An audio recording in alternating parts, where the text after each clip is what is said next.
Hi అండి, welcome to Vakratunda kitchen. ఈరోజు మనము టమాటో నిల్వ పచ్చడి ప్రిపేర్ చేసుకుందాము. ఈ పచ్చడి కోసం మీరు టమాటా ముక్కలు ఊరవేయడం కానీ ఎండబెట్టడం కానీ ఎలాంటి పని అవసరం లేదండి. సింపుల్గా ఇన్స్టెంట్గా 1 అవర్లో ఈ పచ్చడి పెట్టేసుకోవచ్చు.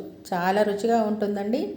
టమాటో పచ్చడి పెట్టరాని వాళ్ళు కూడా ఈ వీడియో చూసారంటే చక్కగా టమాటా పచ్చడి పెట్టేస్తారు. కొలతలు కూడా ఎలా వేసుకోవాలో నేను కరెక్ట్గా చూపిస్తానండి. ఈ పచ్చడి వేడి వేడి అన్నంలో కలుపుకొని కొంచెం నెయ్యి అయినా నూనె అయినా వేసుకొని తిన్నారంటే ఆహా ఏమి రుచి అనాల్సిందేనండి. ఈ ఒక్క పచ్చడితోనే అన్నం మొత్తం తినేయచ్చు, అంత రుచిగా ఉంటుంది. మరి ఈ పచ్చడి పెట్టుకోవడానికి నేను ఇక్కడ 1.5 కేజీ టమాటా తీసుకున్నాను, అంటే కేజీన్నర టమాటా తీసుకున్నానండి.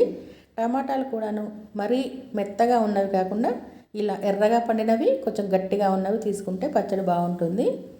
వీటిని శుభ్రంగా కడిగిన తర్వాత పొడి పొడిగా తుడుచుకొని పైన తొడుము తీసేసి వీలైనంత చిన్న ముక్కలుగా కట్ చేసుకోవాలి.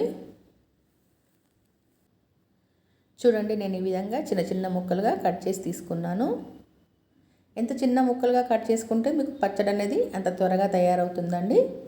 ఇలా కట్ చేసుకున్న తర్వాత టమాటో పచ్చడికి కావాల్సిన మసాలా ప్రిపేర్ చేసుకుందాము.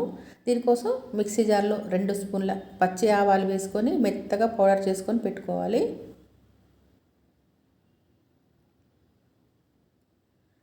ఇప్పుడు ఈ ఆవాల పొడిని ఒక బౌల్లో తీసుకొని పక్కన పెట్టుకోండి.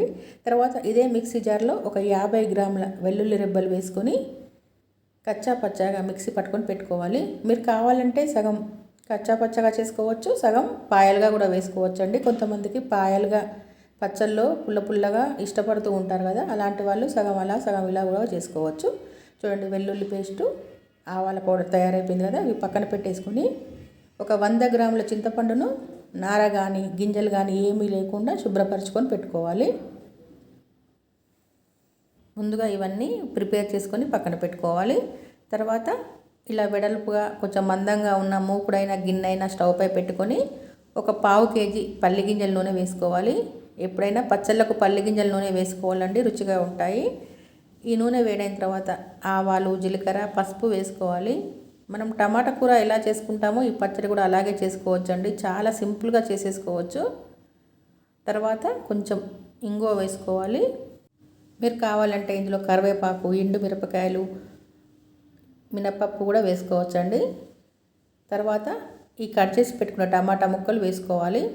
వేసుకొని శుభ్రపరిచి పెట్టుకున్న చింతపండు కూడా వేసేసుకొని వీటన్నిటిని మంచిగా కలుపుకోవాలి. ఇలా టమాటా ముక్కలు వేసిన తర్వాత చింతపండు వేస్తే టమాటా ముక్కల్లో నీరు ఊరి చింతపండు అనేది చక్కగా నానుతుందండి, నాని మెత్తగా అవుతుంది. అందుకని టమాటా ముక్కలు వేసిన తర్వాత ఇలా చింతపండు వేసి దాదాపుగా దీన్ని 20 నిమిషాల పాటు మూత పెట్టుకొని సిమ్లో ఉడికించుకోవాలి. ఫ్లేమ్ మాత్రం సిమ్లో పెట్టుకొని ఉడికించుకోవాలండి, లేకపోతే పచ్చడి అంతా మాడిపోతుంది, పచ్చడి రుచే మారిపోతుంది, మాడిన తర్వాత బాగుండదు. అందుకని ఇలా సిమ్లో పెట్టుకొని ఉడికించుకోవాలి. గిన్నె కూడాను ఇలా మందంగా ఉన్నది తీసుకోవాలండి, లేకపోతే పచ్చడి మాడిపోతుంది. చూడండి, ఈ విధంగా 20 నిమిషాల తర్వాత నీరంతా ఊరుతుంది. ఊరిన తర్వాత ఒకసారి ఈ టమాటా ముక్కల్ని మంచిగా కలుపుకున్న తర్వాత ఇందులో ఒక 100 గ్రాముల దొడ్డు ఉప్పు వేసుకోండి. ఈ ఉప్పు నేను మిక్సీ పట్టకుండానే వేస్తున్నానండి, ఎలాగో ఉడుకుతుంది కాబట్టి ఉప్పు అనేది కరుగుతుందని ఇలాగే వేస్తున్నాను. మీరు కావాలంటే మిక్సీ పట్టుకొని కూడా వేసుకోవచ్చు.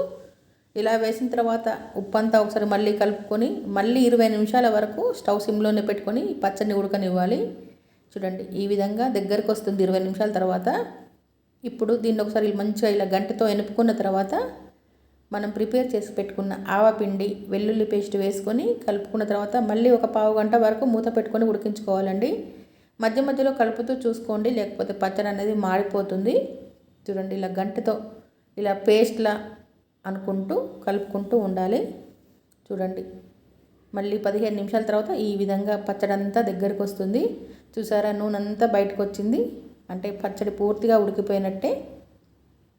ఇలా పూర్తిగా ఉడికిన తర్వాత ఒకసారి ఇలా గంటతో ఇలా మెత్తగా అనుకోండి పచ్చడిని. నేను ఈ పచ్చడిని మిక్సీ పట్టనండి, నేను ఎప్పుడు ఇలాగే పచ్చడి ప్రిపేర్ చేస్తాను, చాలా రుచిగా ఉంటుంది. మిక్సీ పట్టిన పచ్చడి వేరే రుచి ఉంటుంది, ఇది వేరే రుచిగా ఉంటుంది.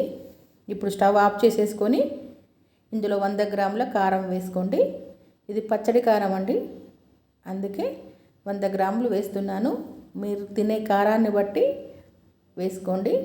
వేసుకున్న తర్వాత ఒకసారి పచ్చడిని అంతా కలుపుకొని పూర్తిగా చల్లారిన తర్వాత బాటిల్లో పెట్టుకొని 6 నెలల వరకు బయట పెట్టుకొని స్టోర్ చేసుకోవచ్చండి. ఫ్రిడ్జ్లో కూడా పెట్టనవసరం లేదు, పాడవకుండా ఉంటుంది. కానీ ఉప్పు నూనె అనేది సరిగా ఉండేలా చూసుకోండి. చూడండి, టమాటా పచ్చడి పూర్తిగా తయారైపోయింది కదా. ఈ పచ్చడి పెట్టిన ఒక రోజు తర్వాత ఉప్పు చెక్ చేసుకోండి. ఒకవేళ ఉప్పు తగ్గినట్టయితే ఉప్పు వేసుకొని కలుపుకోండి. నూనె తగ్గినట్టయితే ఇంకొంచెం నూనె కూడా వేసుకొని కలుపుకోండి. నూనె అనేది పైకి తేలేలా ఉండాలి ఎప్పుడైనా పచ్చడికి. అలా అయితేనే పచ్చడి పాడవకుండా ఉంటుందండి.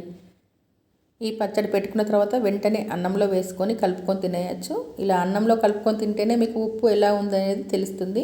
ఇలా వేడి వేడి అన్నంలో ఈ పచ్చడి కలుపుకొని తిని చూడండి. ఆహా, ఏమి రుచి అనాల్సిందే, చాలా బాగుంటుందండి. ఈ ఒక్క పచ్చడితోనే అన్నం మొత్తం తినేయచ్చు. మరి ఇలా టమాటా కూర చేసినంత ఈజీగా చేసుకునే టమాటా పచ్చడి రెసిపీ మీకు ఎలా అనిపించిందో మా కామెంట్స్లో పెట్టండి.